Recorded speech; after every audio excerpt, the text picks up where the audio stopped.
Namaste, welcome to Edu9 Career Guidance, Josh Innovations Private Limited, Edu9 Overseas Consultancy.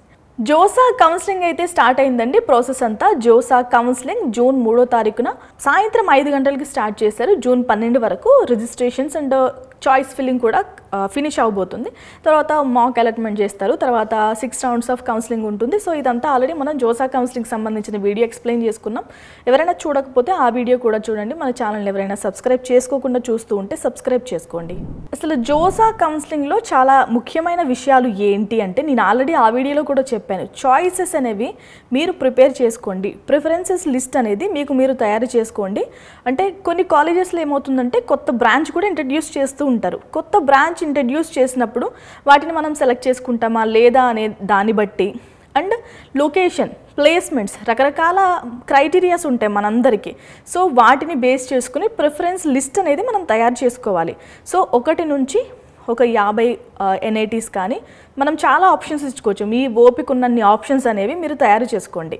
ఈ preference list దేని ఆధారంగా చేసుకోవాలి అంటే ప్రతి ఇన్స్టిట్యూట్కి దాంట్లో ఉన్న బ్రాంచెస్కి సంబంధించిన క్లోజింగ్ ర్యాంక్స్ బట్టి మనం ప్రిఫరెన్స్ లిస్ట్ అయితే తయారు చేసుకోవాలి. ఇప్పుడు హోమ్ స్టేట్ ఉందండి. మన తెలుగు రాష్ట్రాల్లో వరంగల్ NIT వచ్చేసి తెలంగాణ వాళ్ళకి ఇది హోమ్ స్టేట్, ఆంధ్ర వాళ్ళకి తాడేపల్లిగూడెం హోమ్ స్టేట్ NIT ఎగ్జాంపుల్గా చెప్తున్నా.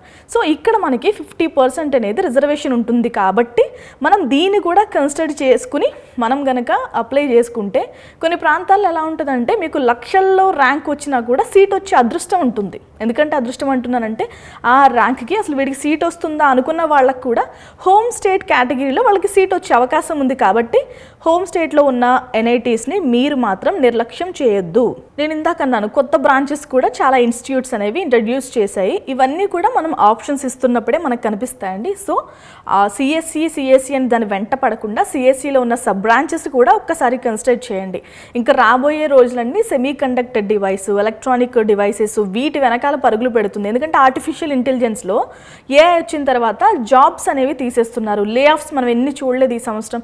సో దానికి రీప్లేస్గా ECE బ్రాంచ్కున్న ప్రయారిటీ అనేది రోజు రోజుకు పెరుగుతుంది. రాబోయే రోజుల్లో ట్రెడిషనల్ బ్రాంచెస్ ఏవైతే ఉన్నాయో సివిల్, మెకానికల్, BEE ఈ బ్రాంచెస్కి కూడా డిమాండ్ పెరిగే అవకాశం ఉందని అంటున్నారు. ఇది వాస్తవం అయ్యే అవకాశం కూడా ఉంది. సో ఆ బ్రాంచెస్ని కూడా మీరు కన్సిడర్ చేసుకోండి. CSE అని దాన్ని వెంట పడాల్సిన అవసరం అయితే లేదు. సో దాని sub branches cyber security, data science, artificial intelligence వీటిని కూడా ప్రయారిటీగా పెట్టుకొని మంచి లిస్ట్ అనేది తయారు చేసుకోండి. ఇక్కడ నేను ఆల్రెడీ జోసాకి సంబంధించిన వీడియోలో చెప్పాను, చాలా వీడియోస్లో చెప్పాను. జోసా కౌన్సిలింగ్ 6 రౌండ్స్ అయ్యేంత వరకు ఓపిక్గా ఉండండి. ఫస్ట్ రౌండ్లో క్విట్ అయిపోతాం చాలు, మేము సాటిస్ఫై అయిపోయాం అనుకున్న వాళ్ళైతే ఓకే. కానీ సాటిస్ఫై కాకుండా ఓపిక లేక ఎగ్జిట్ అయితే అవ్వకండి. 6 రౌండ్స్లో కూడా మీరు పార్టిసిపేట్ చేయండి. అండ్ ఇంకొకటి, మీకు వచ్చిన ర్యాంక్కి ఒక 2000, ఒక 3000, ఇంకా మంచిదంటే ఒక 4000 ర్యాంక్ యాడ్ చేసుకుని ఆ ఆప్షన్స్ కూడా ఖచ్చితంగా ఇచ్చుకోండి. ఎందుకంటే పైన ప్రయారిటీలో రాకపోతే మిగిలిన కింద ప్రయారిటీలో అయినా వస్తుంది కాబట్టి ఒక ఆప్షనల్గా దానికి కూడా పెట్టుకోండి. నాకు 10,000 ర్యాంక్ వచ్చింది, నేను 10,000 వరకే పెట్టుకుంటాను అంటే కాస్త కష్టం అవ్వచ్చు. ఒక 12,000, 13,000 వరకు కూడా పెట్టుకునే ప్రయత్నం చేయండి.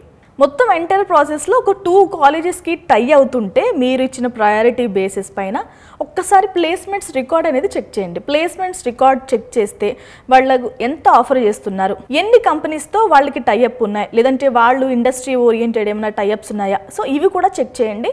కాస్త ఈజీ అవుతుంది సెలక్షన్ అనేది. రైట్, ఇక ఫైనల్గా కొంతమంది కామెంట్స్ రూపంలో ఏం అడుగుతున్నారంటే నాకు ఫస్ట్ రౌండ్లోనే సీట్ అలొకేట్ అయ్యింది, నేను చివరి రౌండ్లో ఫీజు అనేది పే చేసుకోవచ్చా అంటే లేదండి, మనం ఫస్ట్ రౌండ్లోనే ఫీజు అనేది యాక్సెప్టెన్సీ ఫీజు అనేది పే చేయాలి. దెన్ ఓన్లీ మనం సెకండ్ రౌండ్కి వెళ్తాం.